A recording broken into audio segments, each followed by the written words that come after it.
नमस्कार, let's make सारा दिन कार्यक्रम में आपका स्वागत है। इस कार्यक्रम में हम देश और दुनिया की दिन भर की घटनाओं का जिक्र करते हैं।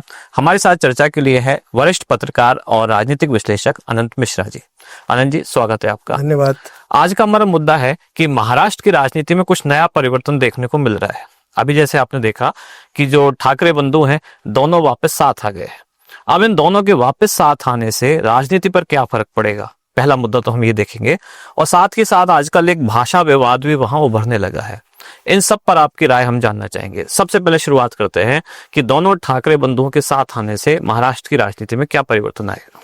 ये आपने सही सवाल उठाया कि महाराष्ट्र की राजनीति में इन दिनों कुछ नया परिवर्तन देखने को मिल रहा है जी। मैं कह रहा हूँ इन दिनों नहीं, पिछले 2-3 साल से महाराष्ट्र की राजनीति देश में एक अलग कारणों से चर्चा का विषय बनी हुई है जी। वहां जो दो बड़े सहयोगी थे पिछले 4 दशक से, भारतीय जनता पार्टी और शिवसेना जी, वो मिलके चलते थे। बीच में दोनों के बीच दूरियां हुई, उद्धव ठाकरे ने अलग रास्ता पकड़ा। उसके बाद में जो उद्धव शिवसेना में बगावत हुई और एकनाथ शिंदे के बीच से निकलकर, पार्टी से निकलकर अलग पार्टी बनाने और भाजपा के साथ हाथ मिलाकर सरकार बनाने से जी। जो वहां हालात पैदा हुए बहुत ही रोचक है। क्योंकि एक तरफ भाजपा और शिवसेना थे जो कट्टर हिंदुत्व का मुद्दा उठाते थे, दूसरी तरफ कांग्रेस और जो शरद पवार की पार्टी है एनसीपी, वो धर्मनिरपेक्षता के मुद्दे पर अल्पसंख्यकों की बात उठाते थे। दोनों ध्रुवों का टूटना, शिवसेना का कांग्रेस के साथ जाना और फिर शिवसेना का टूटना, ये 3-4 साल में महाराष्ट्र की ऐसी बड़ी घटनाएं हैं जिनको हम कहें कि पिछले 50 सालों में जो बड़ी राजनीतिक परिवर्तन देश में देखे हैं उनमें से ये दृश्य है। 20 साल बाद दोनों ठाकरे बंधु, राज ठाकरे और उद्धव ठाकरे का हाथ मिलाना, ये महाराष्ट्र की राजनीति नहीं बल्कि पूरे देश की राजनीति में एक अलग इबारत लिखने जा रही है। अब वो जो उद्देश्य है, जो लक्ष्य है दोनों पार्टियों का, वो पूरा होता है कि नहीं, ये अलग चीज है। लेकिन जो काम बाला साहब ठाकरे अपने जिंदा रहते नहीं कर पाए, दोनों भाइयों को मिला नहीं पाए। बिल्कुल। उद्धव ठाकरे उनके पुत्र थे, पुत्र है उनके, और राज ठाकरे उनके भतीजे हैं। लेकिन जो काम वो अपने जिंदा रहते नहीं कर पाए, वो दोनों भाइयों ने एक करवा दिया। आपने सवाल उठाया जो मराठी या भाषा का मुद्दा, भाषा के मुद्दे के नाम पर दोनों एकजुट हुए हैं, मराठी के नाम पे, मराठी अस्मिता के नाम पर। लेकिन मूल इसका कारण मराठी अस्मिता नहीं है। मराठी अस्मिता, मराठी एकता अगर होती तो ये दोनों भाई अलग ही नहीं होते। बिल्कुल। तब भी मराठी एक अस्मिता का मुद्दा था। मराठी और गैर मराठी जो महाराष्ट्र में बढ़ रहे हैं, खास तौर के मुंबई जो रीजन है उसमें जितने गैर मराठी लोग जा रहे हैं, यूपी बिहार के लोग, रोजगार की वजह से, तो ये एक सिर्फ कारण नहीं है कि मराठी अस्मिता के नाम पर ये दोनों एक हुए। असली कारण है दोनों ठाकरे बंधुओं की राजनीतिक जमीन का इनके नीचे से खिसकना। बिल्कुल। आपको ध्यान होगा कि जब 19 जून 1966 को शिवसेना का गठन किया बाला साहब ठाकरे ने, तो उनका मुद्दा था हिंदुत्व और मराठी। जो बाहर से लोग, उस समय यूपी बिहार के लोग कम जाते थे, साउथ के जिनको अन्ना बोलते थे वहां पे मुंबई में, अन्ना। अब यूपी बिहार के लोग जाते हैं उनको भैया बोलते हैं। तो उस समय उन्होंने उस हिंदुत्व के मुद्दे पे जो शुरू किया था, और उनका उद्देश्य यही था कि गैर कांग्रेसवाद को इकट्ठा करके, उस समय भारतीय जनता पार्टी की महाराष्ट्र में वो ताकत नहीं थी जी। और पिछले कई चुनाव जो 1966 के बाद लड़े गए, उसमें पहले शिवसेना अकेली लड़ती थी, फिर 80 के दशक में अटल बिहारी वाजपेयी, अडवाणी जी ने, प्रमोद महाजन ने मिलके बाला साहब ठाकरे को कन्विंस किया और दोनों मिलके चुनाव लड़ने लगे। उस समय से चुनाव लड़ने से लेकर जब तक उद्धव ठाकरे की शिवसेना अलग नहीं हुई भाजपा से, तो वहां शिवसेना एक बड़े भाई की भूमिका में रहती थी। मतलब ज्यादा सीटें उसको मिलती थी, लोकसभा में ज्यादा सीटें भाजपा लड़ती थी क्योंकि राष्ट्रीय पार्टी थी, और शिवसेना विधानसभा में लड़ती थी। लेकिन धीरे धीरे आज ये हालात क्या हो गए, अगर हम पिछले जो चुनाव 2024 के अक्टूबर में हुए, वहां भारतीय जनता पार्टी को जहां 132 सीटें मिली, वहां उद्धव ठाकरे की शिवसेना को 20। कहाँ उनको मिलती थी 60 सीटें, भाजपा को 40 सीटें मिलती थी। उनको 50 सीट मिलती थी तो भाजपा को 30 सीट मिलती थी। भाजपा इस बार बस पूर्ण बहुमत से थोड़ा सा ही चूक गई। भाजपा इस बार 14-15 सीटें कम रह गई। जो उधर उनके फिर एकनाथ शिंदे की 57 सीटें आई और अजीत पवार गुट के जो एनसीपी है उसको सीटें आई। तो मूल मुद्दा यहाँ वो है कि 20 सीटें उनकी रह गई और राज ठाकरे जिन्होंने 2005 में शिवसेना से अलग राह पकड़कर अपनी मनसे बनाई थी, महाराष्ट्र नवनिर्माण सेना, उसने पहले चुनाव में तो 13 सीटें हासिल की विधानसभा में, लेकिन फिर वो सीटें 6 रह गई। उसके बाद पिछला चुनाव उनका एक भी खाता नहीं खुला। तो अब उद्धव ठाकरे को भी लग रहा है कि जो छोटा भाई है वो बड़े भाई से भी बड़ी भूमिका में चला गया है। हम 20 वो 132, और यही हाल रहा अगर तो बची खुची शिवसेना नहीं खत्म हो जाए। उद्धव ठाकरे की ये भी चिंता है कि जो 20 एमएलए हैं उनमें भी खतरा मंडरा रहा है। कई बार खबरें आती हैं कि भारतीय जनता पार्टी के नेता उन विधायकों के भी संपर्क में, और 2/3 विधायकों को तोड़ के इसमें ले आएंगे जी। तो कह सकते हैं कि ये दोनों के अस्तित्व, राजनीतिक अस्तित्व को बचाने के लिए राज ठाकरे जिनकी जमीन खत्म हो गई, उद्धव ठाकरे जिनको लग रहा है कि अब अगर हम एक नहीं हुए तो आने वाले चुनाव में हमारा कहीं खाता नहीं बंद हो जाए, तो ये एक मजबूरी में दोनों आए। मराठी अस्मिता का उन्होंने आवरण डाला है। जैसे एक जो इन्होंने भाषा का मुद्दा उठाया है, जैसे ही दोनों एक हुए और उसके बाद भाषा का मुद्दा, ये भाषा का मुद्दा पहले भी उठा चुके हैं। राज ठाकरे की पहचान ही यही है कि वो उत्तर भारतीयों को भाषा के नाम पे कई बार मारते पीटते रहे। कुछ नकारात्मक उनकी पहचान ये बनी। पहले ये चल जाता था इसलिए कि बीजेपी वहां छोटी पार्टी थी, बीजेपी चुप रह जाती थी। अब बीजेपी राष्ट्रीय दल है, बहुत बड़े क्षेत्र में बीजेपी की पहचान है, और अब बीजेपी उनके साथ भी नहीं है, मतलब गठबंधन में भी साथ नहीं है। तो कहीं ऐसा ना हो इस बार जो उन्होंने ये मुद्दा उठाया है ये उनके लिए आत्मघाती साबित हो जाए, क्योंकि देश में इसके विपरीत माहौल बनने लगा है कि भाई महाराष्ट्र वाले अगर कहीं और आएंगे तो फिर उनको वहां की भाषा बोलनी पड़ेगी। नहीं, ये निश्चित रूप से जो मराठी अस्मिता या हर भाषा की अपनी पहचान होती है, अपनी उसकी खूबसूरती होती है, उसको संरक्षण करना, संरक्षित करना, उसको आगे बढ़ाना, ये हर जो उस भाषा को जानकार हैं, उसको प्रेम करते हैं, उन लोगों का होता है महत्व जी। लेकिन अगर आप मराठी नहीं बोलोगे मुंबई में तो आपकी पिटाई की जाएगी। एक वीडियो हमने देखा था, एक आके उनको मार के भगाओ, और ये ऐसा विपिन जी, इस देश के अंदर जो भी राजनीतिक दल इस तरह की सोच रखते हैं वो कभी आगे नहीं बढ़ सकते। बिल्कुल, ये देश विविधताओं बड़ा देश है, और हम एक दूसरे को आत्मसात करने की शक्ति रखते हैं। अगर कोई मराठी बोल रहा है और कोई हिंदी बोल रहा है, उसमें मराठी वाले को क्या दिक्कत है? बिल्कुल, मराठी वाले मराठी बोले, उनसे कोई नहीं कहता कि आप हिंदी बोलो, लेकिन वहां रहना है तो मराठी बोलना होगा। इसका मतलब फिर जो आपने जो सवाल उठाया कि गैर मराठी लोग अगर वो दूसरे राज्य में, प्रांत में हैं और दूसरी जगह हैं, उनके साथ फिर वही होगा। तो इसका मतलब फिर महाराष्ट्र के लोग या राज ठाकरे और उद्धव ठाकरे क्या ये सोचते हैं कि मराठी लोग कहीं बाहर ही नहीं निकले महाराष्ट्र से, वहीं बस के रह जाए, कहीं उनका प्रगति नहीं हो, आगे नहीं जाए?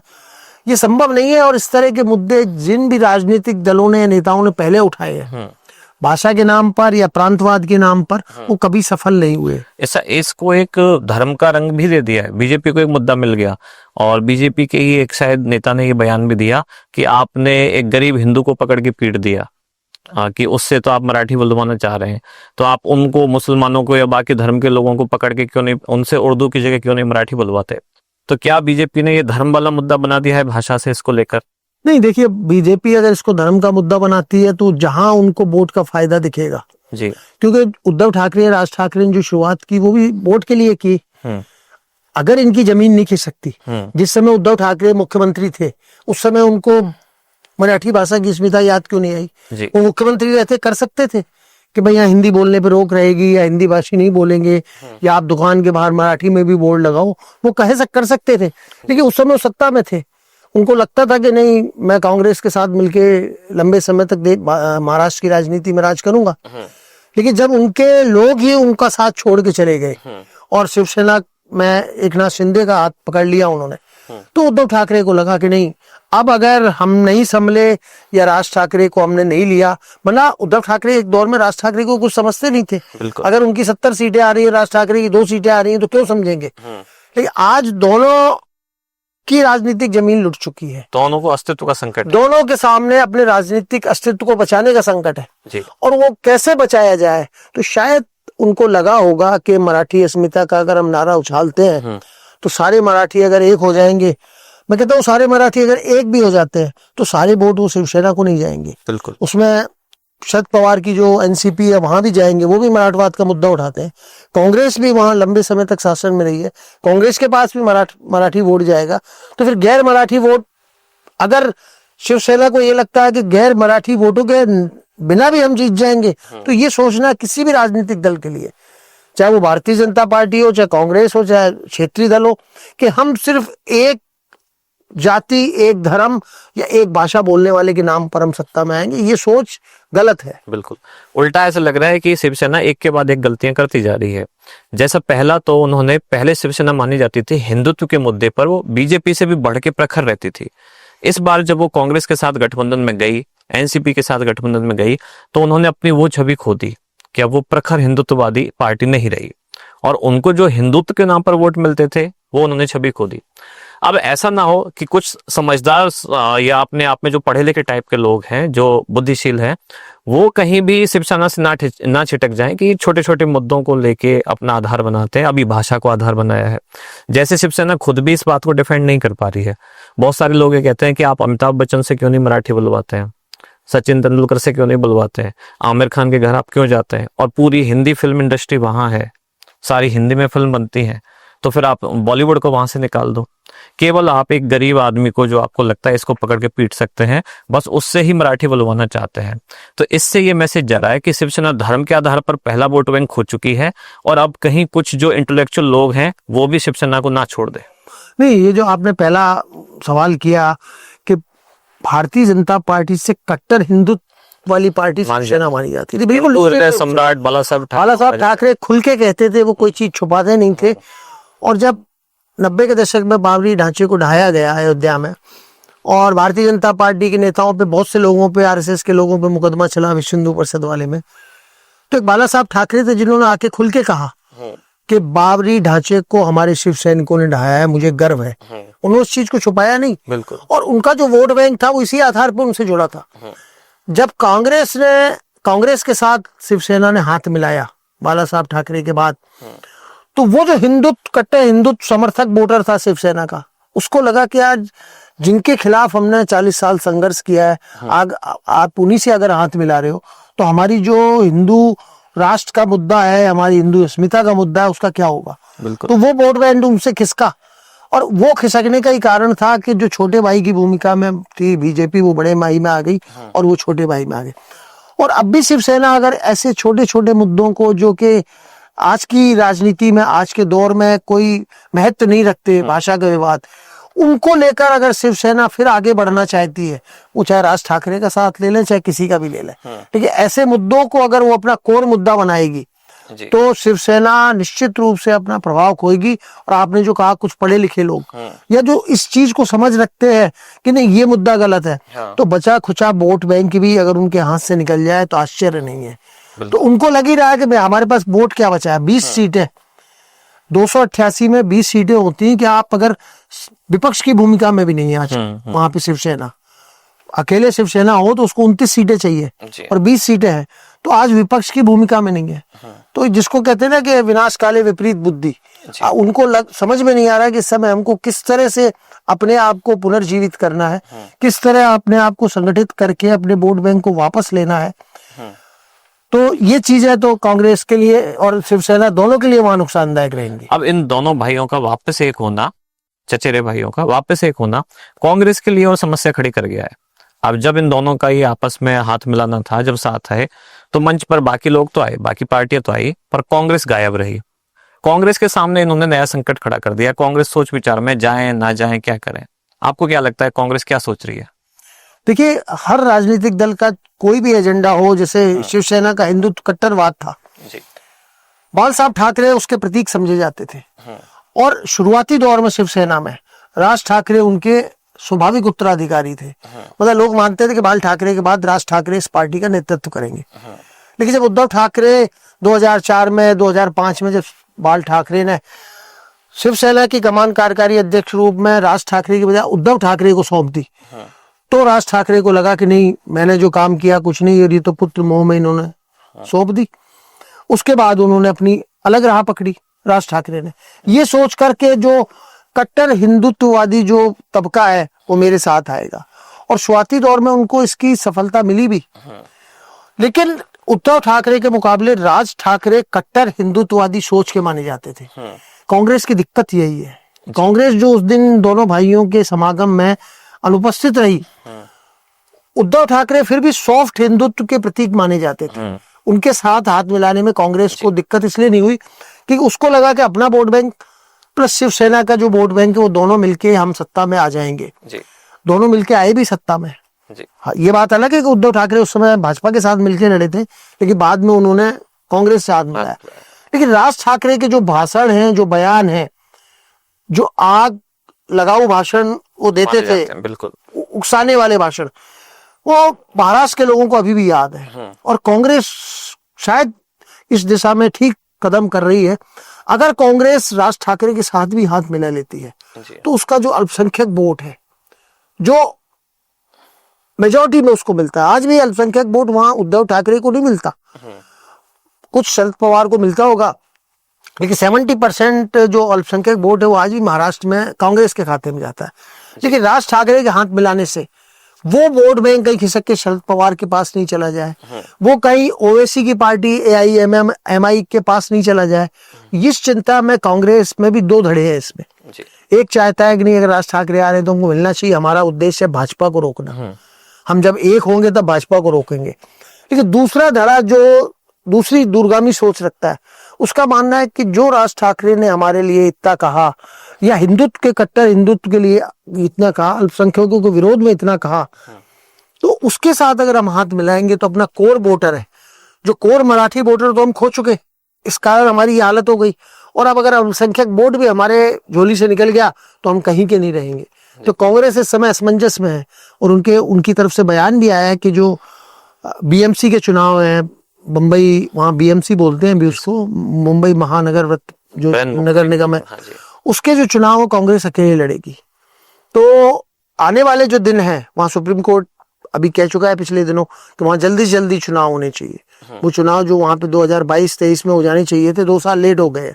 तो अब ये देखना दिलचस्प होगा कि कांग्रेस वाकई मंच से उसने दूरी बनाई है कि चुनाव में गठजोड़ से भी दूरी बनाएगी। एक सवाल, एक पक्ष वहां के मतदाताओं का, कि महाराष्ट्र के जो मतदाता हैं अब वो विचारधारा के आधार पर कंफ्यूज हो गए किस पार्टी को वोट दें। गठबंधनों को देखे जाए, दोनों गठबंधन में दोनों तरह की पार्टी है।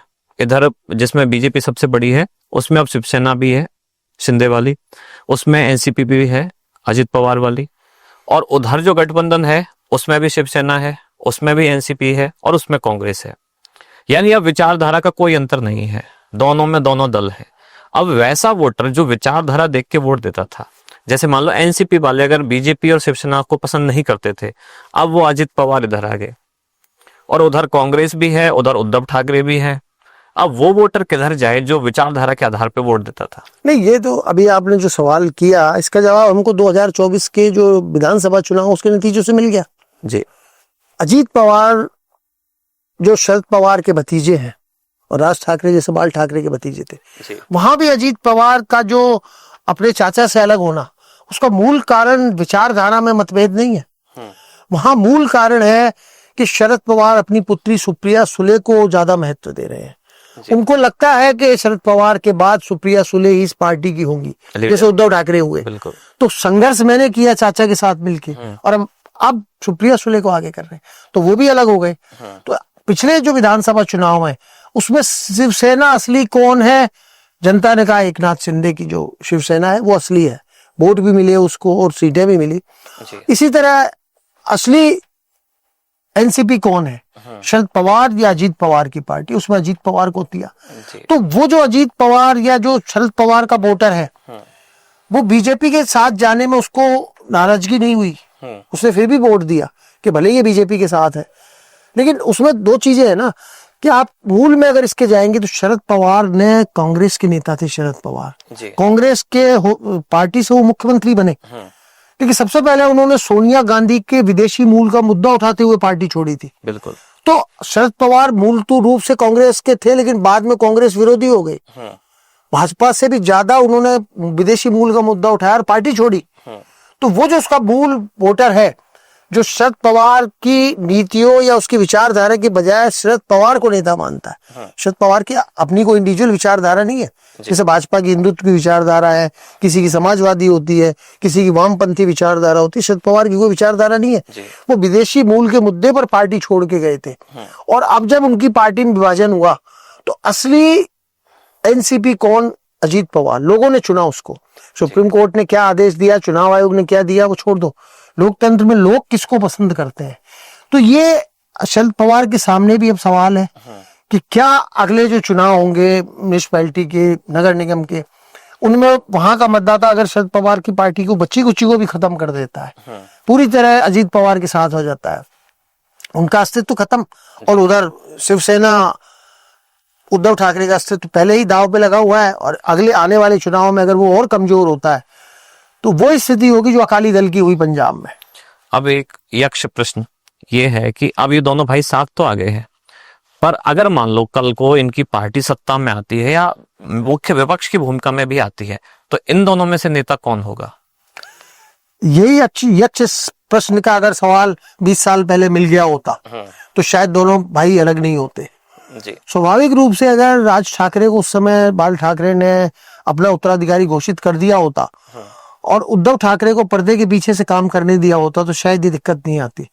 और लेकिन उद्धव ठाकरे ने कम लो प्रोफाइल के होते हुए, उनकी पहचान नहीं थी, और उस समय राजनीति के विश्लेषक ये मानते थे कि उद्धव ठाकरे पार्टी को नहीं चला पाएंगे और अंततः राज ठाकरे की तरफ चले जाएंगे, और वो नहीं चला। लेकिन उद्धव ठाकरे नॉन पॉलिटिशियन होते हुए उद्धव ठाकरे ने अच्छी तरह पार्टी चलाई। अच्छा। लेकिन वो जो उनमें एक महत्वाकांक्षा मुख्यमंत्री पद की आ गई, वो सबसे बड़ी मैं मानता हूँ शिवसेना के लिए कमजोरी का कारण हुआ। आपको याद होगा 66 में बाल ठाकरे ने शिवसेना बनाई जी, और 2016 या 17 में उनकी डेथ हुई है। इतने साल तक, 50-60 साल तक उन्होंने पार्टी चलाई। 2 बार उनके रहते शिवसेना को मुख्यमंत्री पद मिला। एक बार उन्होंने मनोहर जोशी को बनाया, उनका विरोध हुआ तो हटाया, तो नारायण राणे को बनाया। चाहते तो बाल ठाकरे मुख्यमंत्री बन सकते थे। बाल ठाकरे अपने जीवन में ना कोई चुनाव लड़े और ना उन्होंने कोई पद से मोह किया। इसके विपरीत उद्धव ठाकरे भी शुरू में चुनाव नहीं लड़े, लेकिन बाद में जब पता नहीं उनको क्या महत्वाकांक्षा हुई, वो खुद भी चुनाव लड़े, मुख्यमंत्री भी बने, अपने बेटे आदित्य ठाकरे को भी उन्होंने चुनाव लड़ाया और मंत्री भी बनाया। तो जो एक धारणा थी कि सत्ता से मोह नहीं, उनका सत्ता चाहिए उनको, लेकिन सत्ता के शीर्ष पर वो बैठने को तैयार नहीं है। जो बाल ठाकरे ने दिखाया वो उद्धव ठाकरे नहीं दिखा पाए जी। तो इसका खामियाजा उनको भुगतना पड़ा। और अब इन दोनों में से नेता कौन होगा, ये अभी सवाल ये सवाल का जवाब तब दिया जा सकेगा जब वाकई दोनों एक होंगे। अभी एक मंच पर आए हैं दोनों, अभी उन दोनों का विलय नहीं हुआ है जी। अभी राज ठाकरे ने ये नहीं कहा कि मैं अपनी पार्टी का विलय करता हूँ। अभी उनकी मनसे पार्टी अलग है, उनकी शिवसेना उद्धव ठाकरे वाली अलग है। कल को जब ये सवाल होता है कि क्या वो दोनों मर्ज होते हैं, तो उनके बीच में निश्चित रूप से कुछ समझौते होंगे, कुछ लिखित, कुछ पर्दे के पीछे के, कि इसका नेतृत्व कौन करेगा। क्या उद्धव ठाकरे अपनी शिवसेना को बचाने के लिए नेतृत्व राज ठाकरे को दे देंगे, ये बड़ा सवाल है। बिल्कुल। और क्या अपने अस्तित्व को बचाने के लिए राज ठाकरे अपने अस्तित्व को दांव पे लगा के उद्धव ठाकरे को अपना नेता मान लेंगे। अगर ये दोनों एक होते हैं, और उसके बाद ये सवाल उठता है कि नेता कौन होगा। लेकिन आज की तारीख में एक मंच पर आने सिर्फ से अगर ये दोनों एक हो जाए, मुझे नहीं लगता कि सिर्फ इतने से अभी बहुत आगे कई कदम पे कई फैसले आएंगे, कई कदम पे ऐसे ऐसे बयान आएंगे दोनों तरफ से। हो सकता है कांग्रेस का भी कोई खुल के बयान आए कि उद्धव ठाकरे अगर राज ठाकरे के साथ जाते हैं तो हम नहीं जाएंगे। ऐसी स्थिति में उद्धव ठाकरे को चुनना पड़ेगा कि वो भाजपा को रोकने के लिए कांग्रेस के साथ जाना पसंद करेंगे या राज ठाकरे। राज ठाकरे का कोई अस्तित्व नहीं है अभी महाराष्ट्र में। कांग्रेस फिर भी कम से कम 16 सीटें जीत के आई है। बिल्कुल। तो आने वाले दिन बहुत रोचक होने वाले हैं कि उसमें महाराष्ट्र की राजनीति में जो एक उबाल आया ही है कि दोनों ठाकरे भाई एक मंच पे आए। एक मंच पे आना अलग चीज है और हाथ मिलाना अलग चीज है, लेकिन दिल मिलाने में टाइम लगेगा। 30 साल की जो दूरी है वो सिर्फ हाथ मिलाने से, गले मिलाने से नहीं मिलेगी। वो दिल जब तक नहीं मिलेंगे, और दिल मिलने के लिए सैक्रिफाइस करना पड़ेगा, त्याग करना पड़ेगा। दोनों में से कौन त्याग करने को तैयार है? क्या दोनों त्याग करने को तैयार है? क्या दोनों कहते हैं कि नहीं हम नेता नहीं बनेंगे, कोई तीसरे को बनाते हैं? तो आने वाले दिनों में बहुत, राजनीति हर पल पे बदलती है। आप राजनीति में कोई स्थायी दोस्त या शत्रु नहीं होता, राजनीति में स्थायी होता आपका स्वार्थ। बिल्कुल। मेरा स्वार्थ जो है कभी आपके साथ कभी उसके साथ। तो ये जो हुआ ये दिलचस्प हुआ, लेकिन आने वाले समय में भी और देखना पड़ेगा कि ये वाकई एक साथ एक मंच तक आने के लिए मिले हैं, लंबी दूरी तक साथ जाने के लिए मिले हैं। तो जैसा आपने देखा, अब महाराष्ट्र की राजनीति एक दिलचस्प मोड़ पे आ चुकी है। दो भाई, दो चचेरे भाई जो काफी लंबे समय से अलग थे, फिर से साथ आ चुके हैं। दोनों अपने अस्तित्व की लड़ाई लड़ रहे हैं। और महाराष्ट्र की राजनीति में अब विचारधारा जैसा कोई दल बचा नहीं है, क्योंकि एक तरफ गठबंधन जो है बीजेपी वाला और दूसरी तरफ जो कांग्रेस के साथ शिवसेना वाला, सब में सब तरह के दल है। अब आने वाले दिनों में क्या क्या इसमें से सामने निकल के आती हैं संभावनाएं, ये देखना दिलचस्प होगा। ये चर्चा अगर आपको अच्छी लगी है तो कमेंट्स में हमें जरूर बताएं। हमारे कार्यक्रम में अंत तक जुड़े रहने के लिए धन्यवाद। सर, आपका भी आने के लिए धन्यवाद। नमस्कार। आप सुन रहे थे let's make more than radio. Follow कीजिए हमें हमारे सोशल मीडिया प्लेटफॉर्म्स पर। आप सुन रहे थे let's make more than radio. Follow कीजिए हमें हमारे सोशल मीडिया प्लेटफॉर्म्स पर।